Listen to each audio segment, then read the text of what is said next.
வணக்கம். நான் ருத்ரவிநாயக பாண்டியன். பிரபஞ்ச பேராற்றல் மற்றும் இயற்கைக்கு நன்றி தெரிவித்து இந்த பதிவினை வழங்குகின்றேன். நாம் இன்று ஜோதிடம் தொடர்பான விளக்கப்பதிவில் இந்த மாதத்திற்கான மாத ராசி பலன்களை தெரிந்து கொள்ள இருக்கின்றோம். இந்த மார்ச் மாதம் எந்தெந்த ராசிகளுக்கு எப்படிப்பட்ட பலன்கள் கிடைக்க இருக்கின்றன என்பதை பார்க்கலாம். நாம் மாதம் ராசி பலன்களையும் மற்றும் வருட ராசி பலன்கள் மற்றும் கோச்சார கிரக நிலைகளில் ஏற்படக்கூடிய மாற்றங்கள் அடிப்படையிலும் குரு பயிற்சி, சனி பயிற்சி, ராகு கேது பயிற்சிகள் மற்றும் கிரக பயிற்சிகள் சார்ந்த பலன்களை வழங்கி வருகின்றோம்.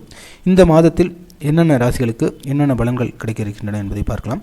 குறிப்பாக இந்த மாதத்தில் கிரக நிலைகள் முதலில் எப்படி இருக்கின்றன என்பதை தெரிந்து கொள்ளலாம். குரு வக்ரமாக மிதுனத்தில் இருக்கின்றார். குரு வக்ரமாக இருக்கக்கூடியவர் 11ஆம் தேதி முதல் வக்ர நிவர்த்தி அடைகின்றார். அதாவது அவர் மிதுனத்திலிருந்து கடகத்தை நோக்கி பயணம் செய்ய ஆரம்பிப்பார். அவர் கடகத்துக்கு உச்சமாக வந்தடைவதற்கு இந்த ஜூன் மாதம் தொடக்கம் ஆகும். கேது சிம்மத்திலும் மற்றும் ராகு கும்பத்திலும் இருக்கின்றார்கள். சனி அவர் மீனத்தில் பயணம் செய்து கொண்டிருக்கின்றார். சனியுடன் சுக்கிரன் இணைந்து பயணம் செய்து கொண்டு இருக்கக்கூடிய ஒரு கிரக அமைப்பு மீன ராசியில் இருக்கின்றது. மீன ராசியில் சுக்கிரனும் சனியும் இணைந்திருக்கின்றார்கள். இந்த சுக்கிரன் பயிற்சி மார்ச் மாதம் 2ஆம் தேதி நடந்தேறியது. கும்பத்தில் 4 கிரகங்கள் இணைந்திருக்கின்றன. குறிப்பாக ராகுவும் செவ்வாயும் இணைந்திருக்கின்றது. அதனுடன் புதன் வக்ரமாகவும் சூரியனுடனும் சேர்ந்திருக்கின்றார்கள். இதுதான் தற்பொழுதைய கிரகநிலை. சந்திரன் என்பது 2.5 நாட்களுக்கு ஒரு முறை ஒரு ராசியிலிருந்து மற்றொரு ராசிக்கு பயணம் மேற்கொள்வார்.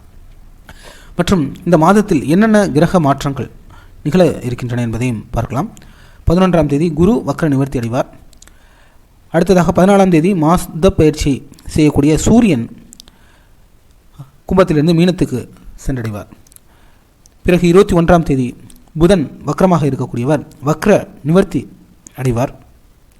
மற்றும் 28ஆம் தேதி இந்த சுக்கிரனே இந்த மாதத்தில் 2 முறை 2 ராசிகளுக்கு பயிற்சி அடைகின்றார். கும்பத்திலிருந்து மீனத்துக்கு மார்ச் 2ஆம் தேதியில் வந்தடைந்த அவர் 28ஆம் தேதி மீனத்திலிருந்து மேச ராசிக்கு பயணம் மேற்கொள்வார். இதுதான் இன்றைய அடிப்படையிலான கிரக நிலைகள், இந்த மாதம் ஏற்படக்கூடிய கிரக மாற்றங்கள்.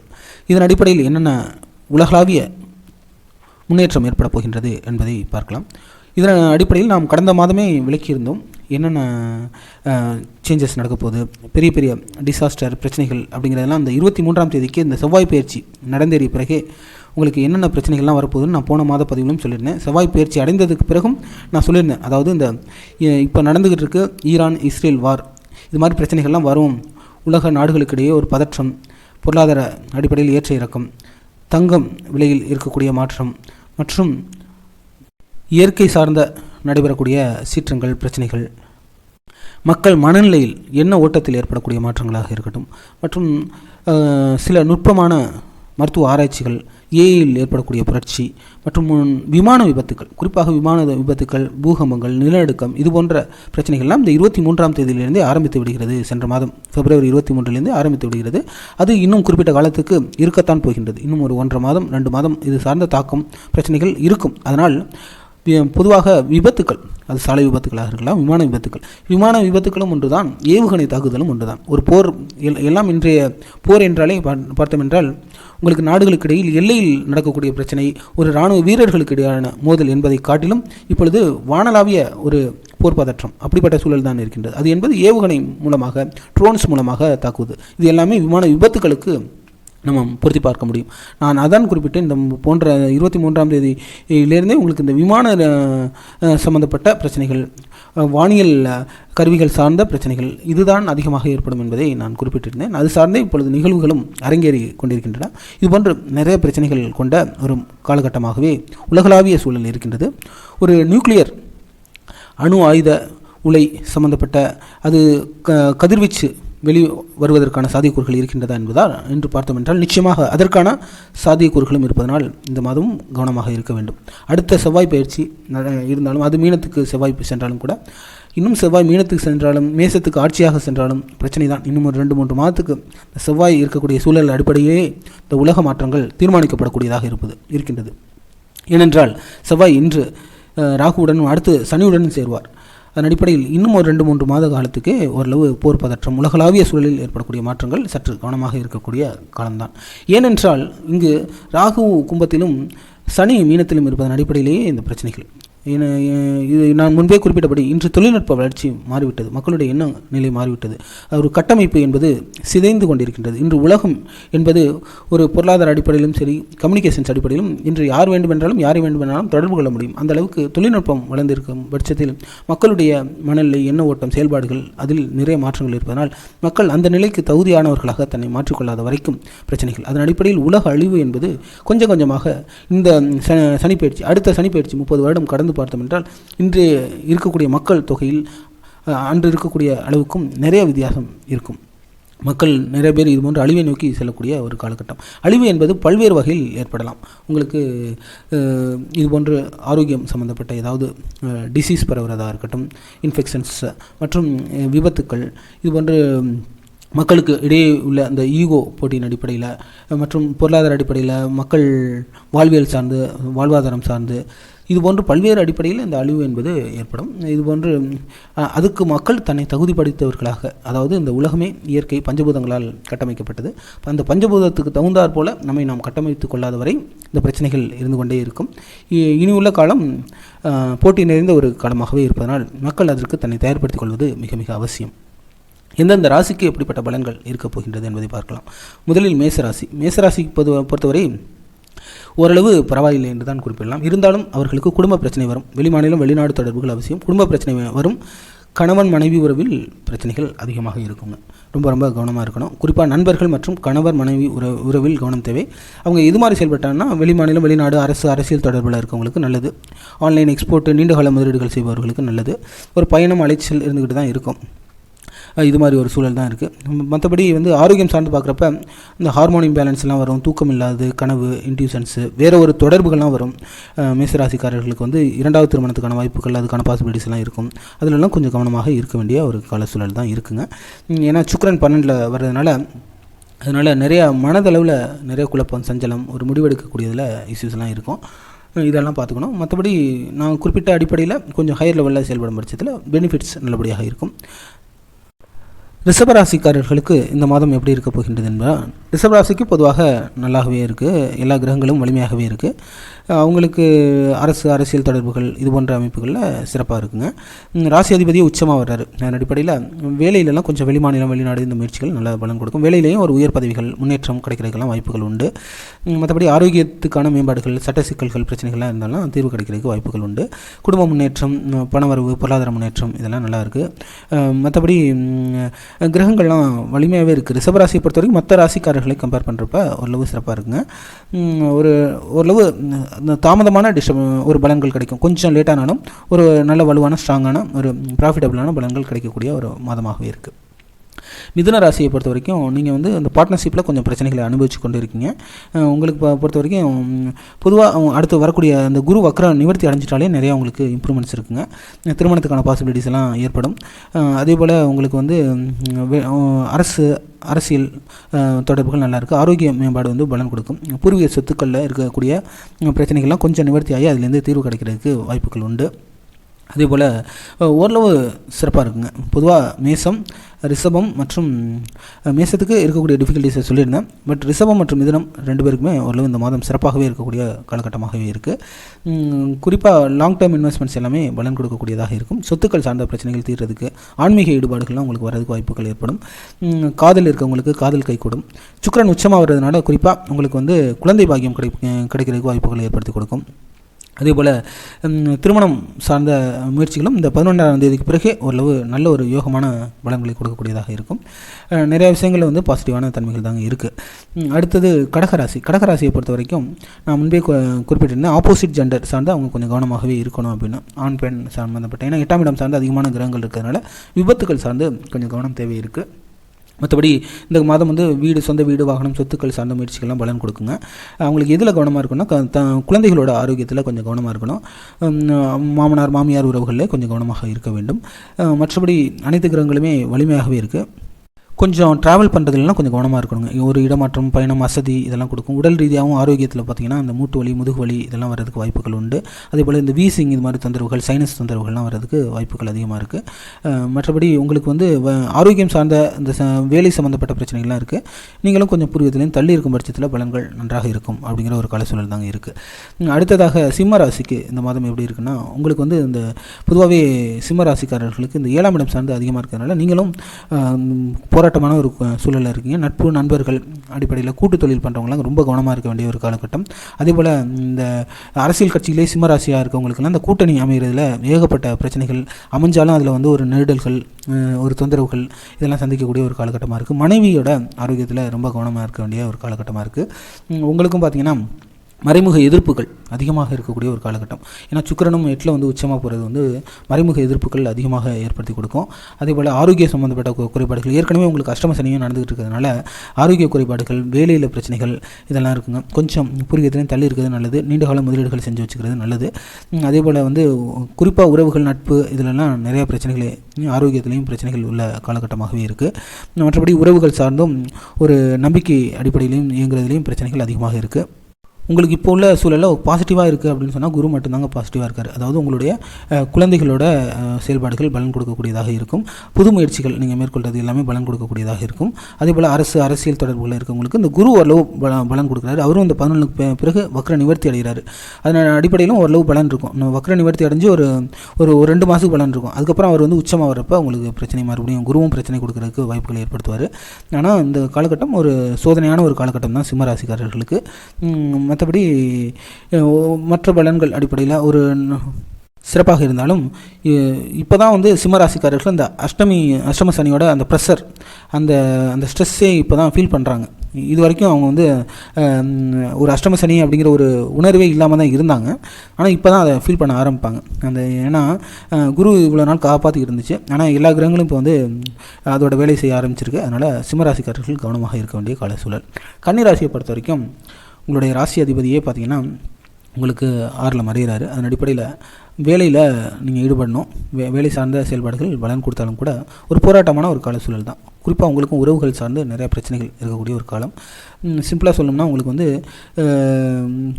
இந்த காலகட்டம் வந்து அம்மாவோட சார்ந்த பலன்கள் நல்லாயிருக்கும். கணவர் அமைப்பில் சில போராட்டங்கள், பிரச்சனைகள் இருந்தாலும் கூட அது வந்து ஏதோ ஒரு வகையில் அண்டர்ஸ்டாண்டிங் போனாலும் கூட மற்ற மனதளவில் போராட்டமும், குழப்பமும், சஞ்சலமும் இருக்கக்கூடிய ஒரு காலகட்டம். ஏன்னா உங்களுக்கு ராசி அதிபதியான புதன் வந்து வக்ரமாக இருக்கார். அதன் அடிப்படையில் புதன் 21ஆம் தேதிக்கு பிறகு வக்ர நிவர்த்தி அடைவார். அதுக்கு பிறகு ஒரு முன்னேற்றம் இருக்கிறதுக்கு வாய்ப்புகள் இருந்தாலும் கூட உங்களுக்கு வந்து ஒரு கூட்டு அடிப்படையில் செயல்படுறது பலன் கொடுக்கும். அதுபோல் வேலையில் என்ன தான் பிரச்சனை இருந்தாலும் அதில் இன்வால்வ் ஆகிறது நல்லது. மற்றபடி ஆரோக்கிய குறைபாடுகள் இந்த மாதம் அதிகமாக தென்படும். குடும்பத்தில் பிரச்சனை, பணம் புழங்குவதில் பிரச்சனை, பணத்தை கையாளுறதில் பிரச்சனை, கொடுக்கல் வாங்கல பிரச்சனைகள் அதிகமாக இருக்கும்.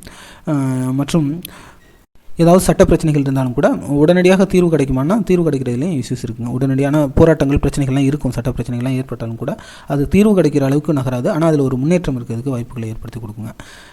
அடுத்ததாக துலாம் ராசிக்கு எப்படி இருக்குன்னா, துலாம் ராசிக்கு ஓரளவு நல்லா இருக்குங்க. மற்ற ராசியை கம்பேர் பண்ணுறப்ப உங்களுடைய ராசி அதிபதி உச்சமாக போகிறாரு. அதனால் வேலையில் முன்னேற்றம் இருக்கும். உங்களுக்கும் இது மாதிரி ஆரோக்கிய சம்மந்தப்பட்ட பிரச்சனைகள் இருந்தாலும் அதில் ஒரு தீர்வு கிடைக்கிறதுக்கு வாய்ப்புகளை ஏற்படுத்தும்.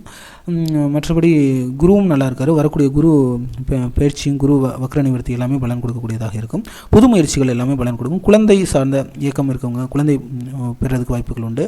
அதேபோல் கல்வியில் முன்னேற்றம் கிடைக்கும். அதேபோல் அதிகமாக சிந்திக்கக்கூடிய தன்மை உங்களுக்கு இயல்பாகவே இருக்கும். இந்த ஒரு குறிப்பிட்ட காலகட்டத்தில் புது முயற்சிகள் எல்லாமே பலன் கொடுக்கக்கூடியதாக இருக்கும். இருந்தாலும் உங்களுக்கு வந்து மனக்குழப்பம் அதிகமாக இருக்குங்க. ஏன்னா உங்களுக்கு வயிறு சம்மந்தப்பட்ட கவனம் அதிகமாக தேவை இருக்குது. விபத்துக்கள் கவனம் குறிப்பாக உங்களுக்கு தேவை. குறிப்பாக துலாம் ராசிக்காரர்களுக்கு விபத்து சார்ந்த கவனம் நிச்சயமாக தேவை இருக்குது. அதேபோல் தாயோட ஆரோக்கியத்தில் கவனம் செலுத்த வேண்டிய ஒரு காலகட்டமாக இருக்குங்க. அடுத்ததாக நாம் விருச்சிக ராசிக்கு பார்க்க போகிறோம். விருச்சிக ராசிக்கு ஓரளவு நல்ல கிரக அமைப்புகள் இருக்குது. குறிப்பாக அந்த குரு வக்ர நிவர்த்தி அடைஞ்சிட்டாலே ஒரு முன்னேற்றம் இருக்குங்க 11ஆம் தேதிக்கு பிறகு. ஏன்னா அவங்க கையில் பணம் நிற்க மாட்டேங்குது. குடும்பத்தில் பிரச்சனை, குடும்பத்துலேருந்து தள்ளி இருக்கக்கூடிய ஒரு சூழல்லாம் ஏற்படுது. ஃபினான்ஷியலாக ஒரு இம்ப்ரூவ்மெண்ட்ஸ் வந்து இந்த 11ஆம் தேதிக்கு பிறகு நீங்கள் நல்லா பார்ப்பீங்க. மற்றபடி வீடு, வாகனம், சொத்துக்கள் சார்ந்த முயற்சிகள் எல்லாமே பலன் கொடுக்கக்கூடியதாக இருக்கும். கல்வி சார்ந்த முயற்சிகள், உங்களுக்கும் குழந்தை அமைப்புகள் வந்து நிச்சயமாக ஏதோ ஒரு வகையில் குழந்தைகளுக்கான அவங்களோட வாழ்வியல் முன்னேற்றம் நல்லாயிருக்கும். அதேபோல் குழந்தை வேணும் அப்படின்னு நினைக்கிறவங்களுக்கும் வாய்ப்புகள் உண்டு. திருமணம் நடந்தேறுவதற்கு சாத்தியக்கூறுகள் நல்லா இருக்குங்க. குறிப்பாக உங்களுக்கு காதல் கைகூடுவதற்கான காலகட்டம் ரொம்ப சிறப்பாக இருக்குது அப்படின்னு சொல்லலாம். மற்றபடி எல்லாமே சிறப்பாக அமோகமாக இருக்கக்கூடிய ஒரு காலகட்டமாக விருச்சிக ராசிக்காரர்களுக்கு இருக்குது. அடுத்ததாக தனுசு ராசிக்கு எப்படி இருக்குன்னா, உங்களுக்கு மறைமுக எதிர்ப்புகள் ரொம்ப அதிகமாக இருக்குது. மனக்குழப்பம், சஞ்சலம் அதிகமாக இருக்குது. அதிகமான ட்ராவல், பயணம், மனதில் உள்ள சஞ்சலம், குழப்பம் இதெல்லாம் இருக்கக்கூடிய ஒரு காலகட்டமாகவே இருக்குது. அம்மாவோட அன்பு, ஆதரவு இருக்கக்கூடிய ஒரு காலகட்டம். வீடு, புது முயற்சிகள் பலன் கொடுக்கக்கூடிய ஒரு காலகட்டம். மனைவி சார்ந்த தன்மைகள் வந்து பார்த்திங்கன்னா உங்களுக்கு அவ்வளோ சிறப்பாக இல்லை, எதிர்ப்புகள், பிரச்சனைகள் இருக்கத்தான் செய்யுது. அதே நேரம் உங்களுக்கு 11ஆம் தேதிக்கு பிறகு இன்னும் மனக்குழப்பம் கொஞ்சம் அதிகமாக இருக்கக்கூடிய சூழல் இருந்தாலும் கூட குழந்தைகள் சார்ந்த முன்னேற்றம் நல்லபடியாக இருக்குது. அதே போல் வேலையில் வந்து ஒரு முன்னேற்றம், பணவரவு ஒரு ஹையர் லெவலில் போகிறதுக்கு ரொம்ப சூப்பராக இருக்குங்க. மற்றபடி சகோதரிகள் அடிப்படையிலான, அதாவது மூத்த சகோதரிகள் அடிப்படையிலான பலன்கள் நல்லபடியாக இருக்கும். இளைய சகோதரிகள் அடிப்படையிலான ஆரோக்கியம் பிரச்சனைகள் இதெல்லாம் கொஞ்சம் கவனம் தேவை இருக்குது. மற்றபடி மனதளவில் கொஞ்சம் குழப்பம், சஞ்சலம் இருக்கிறதுனால அதை பார்த்துக்கணும். பொதுவாக இந்த இயற்கை உலகம் எல்லாமே பஞ்சபூத கோட்பாடுகள் அடிப்படையில் தான் இயங்குது. நம்மள்கிட்ட என்ன பஞ்சபூதம் இருக்கோ அதே தான் இந்த உலகத்தில் இருக்க எல்லா இடத்துலையுமே வேலை செய்யக்கூடியதாக இருக்குது. அதனால் எல்லாருமே பஞ்சபூத சமநிலையை பேணி பாதுகாப்பது மிக அவசியம்.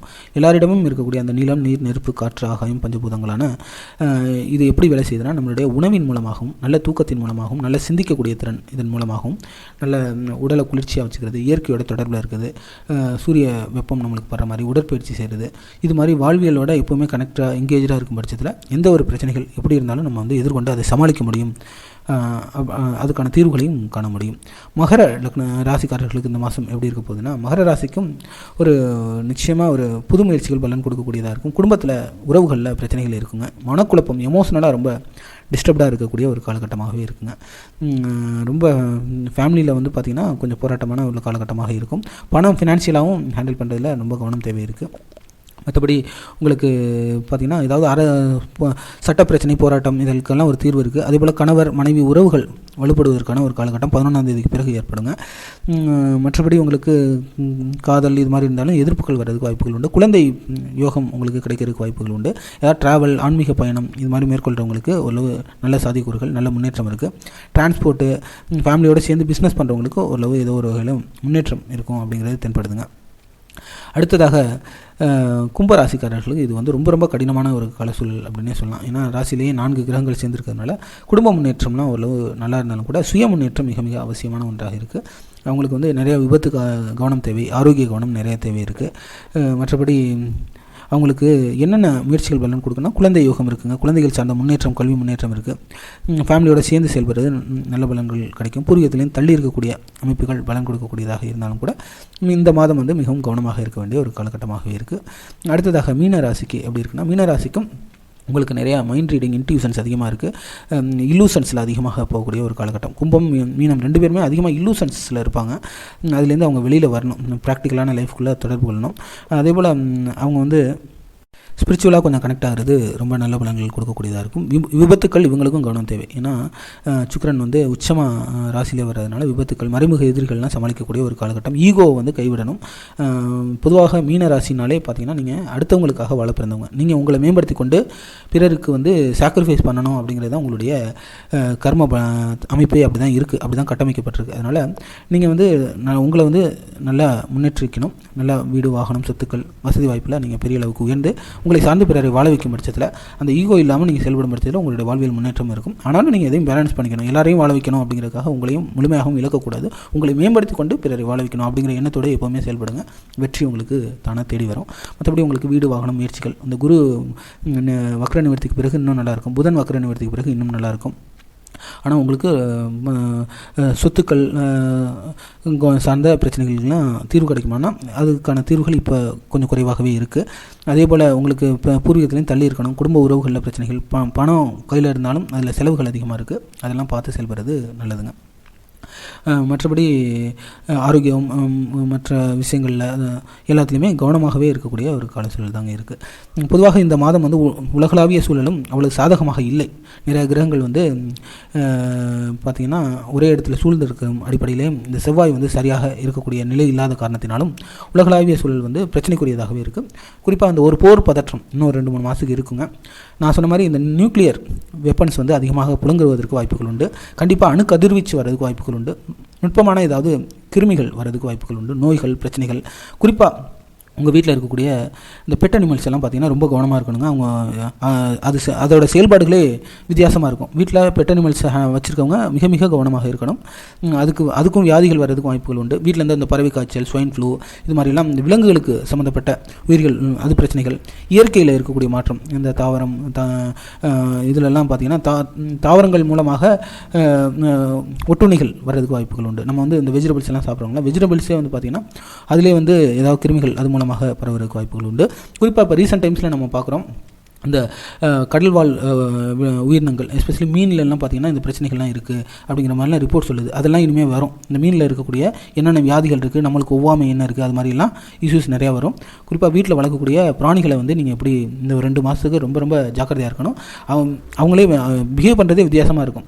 நல்லா பழகி இருக்கக்கூடிய ஒரு விலங்கு வந்து வித்தியாசமாக இருக்கும். இந்த ரேபிஸ், இந்த இது மாதிரி விலங்குகள் சார்ந்த கடிகள், இது மாதிரி பிரச்சனைகள், பாம்பு கடி, இது மாதிரிலாம் பெரிய பெரிய பிரச்சனைகள்லாம் அதுக்கு தீர்வு கிடைக்காமல் அதன் மூலமாக மரணம் அடைகிறது, அது மாதிரிலாம் நிறையா பிரச்சனைகள் இந்த மாதத்தில் இந்த ஒரு காலகட்டத்தில் ஏற்படும். அது சார்ந்து கவனமாக இருக்கணும். பொதுவாக இந்த உலகளாவிய சூழல் பதற்றமான ஒரு சூழல் தாங்க இருக்குது. அதெல்லாம் கவனமாக இருக்கிறது நல்லது. இதுதான் இந்த மாதத்துக்குரிய கோச்சார் அடிப்படையிலான ஒவ்வொரு ராசிகளும் பெறக்கூடிய பலன்களாக இருக்குது. இதில் வந்து பாசிட்டிவும் இருக்கும், நெகட்டிவும் இருக்குங்க. அதனால் பார்த்திங்கன்னா என்ன அதிகமான நெகட்டிவாக இருக்கான்னு நினைக்காதீங்க. இது இருக்கிறத நம்ம சொல்லிடுறோம். ஏன்னா உலகளாவிய சூழல் வந்து நம்மளுக்கு சாதகமாக இருந்தால் தான் நம்ம பயன்படுத்திக்க முடியும். ஆனால் அதே நேரம் நம்ம வந்து எதாக இருந்தாலும், எவ்வளோ வாழ்க்கையில் என்ன பிரச்சனைகள் போராட்டங்கள் இருந்தாலும் அதை எதிர்கொண்டு சமாளித்து அதில் வெற்றிகரமாக நம்ம வர்றப்போ தான் நம்ம வந்து ஒரு தனிப்பட்டு நம்ம வந்து தெரிவோம். அதனால் எதையுமே சமாளிக்க முடியும். அதுக்கு நம்ம தயார்படுத்திக்கணும். எல்லாருமே வந்து உடல் ரீதியாகவும் மன ரீதியாகவும் ஆன்ம ரீதியாகவும் பலம் பெறணும் அப்படிங்கிறது தான் நம்மளோட விருப்பம். இதுதான் இன்றைய கோச்சார கிரக அடிப்படையில் இந்த மாத ராசிக்கான பலன்கள். மீண்டும் இதுபோன்ற ஜோதிட ரீதியான பலன்களுக்கு என்னை தொடர்பு கொள்ளலாம். இது சார்ந்த உங்களுக்கு கேள்விகள் இருந்தால் நீங்கள் கமெண்ட்ஸில் பதிவிடுங்க. எந்தெந்த ராசிக்கு இந்த வேலையெல்லாம் செய்யலாமா, இதெல்லாம் செயல்பட்டால் பலன்கள் இருக்கான்னு கேளுங்க. ஏன்னா நான் குறிப்பிட்ட பலன்கள் தான் சொல்லியிருக்கேன். அதனால் உங்களுக்கு ஏதாவது கேள்விகள் இருந்தால் கேளுங்க, நான் அதுக்கான விளக்கம் தரேன். மிக்க மகிழ்ச்சி. புவியுள்ள காலமெல்லாம் புகழோடு வாழ்ந்திடுவீர். வையகம் செழிக்க வாழ்க வளமுடன்.